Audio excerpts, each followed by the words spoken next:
The Washington Avenue Bridge is an iconic landmark at the University of Minnesota. Whenever it's nice outside, I try to take the bridge or walk across the bridge because it's nice to enjoy the weather while we can. It's also a vital walkway for thousands of students and pedestrians every single day traveling between the university's East and West Bank campuses. I use it pretty much every single day. I have a bunch of classes here, like I work at Anderson Library, and I have to go back and forth here from Kaufman and Fulwell pretty regularly. So every single day I walk this thing. But after 2 separate deaths from suicide in early November, the university made an urgent decision. 1,130 feet of 8-foot-high chain-link fences run across the Mississippi on top of the Washington Avenue Bridge's pedestrian deck. The fences were installed as a temporary measure to distance pedestrians from the bridge's railings and prevent falls into the Mississippi River below. Around 5 months later, the fences are still there, and students have their own opinions about how effective they may be.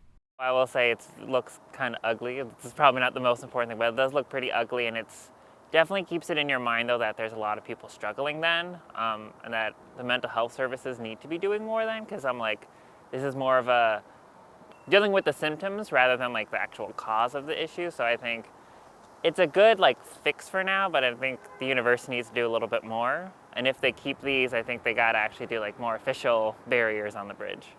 I feel like they're kind of just annoying, especially because the whole point of the bridge is to see the city, be able to take in the campus. So when you put the fence up, it kind of deters from that. I don't think it's necessarily going to stop suicide or rates and stuff necessarily, just because there's many other ways that kids are struggling mentally, and not just because the bridge is covered up doesn't mean we're solving an issue. So I think they're good, but it's not really a solution. One common issue students expressed was the lack of communication from the university. Some students said they never received an email or any information about the fence's implementation or why they went up. It was really interesting because they didn't really say anything about it. I've not seen anything from the university, no. Everything I've heard about the bridge and the barriers have come from students. No, I've just heard it through my friends that this is what the speculation is, nothing from the university. I didn't get anything that was really talking about the fences and stuff on the bridge, so.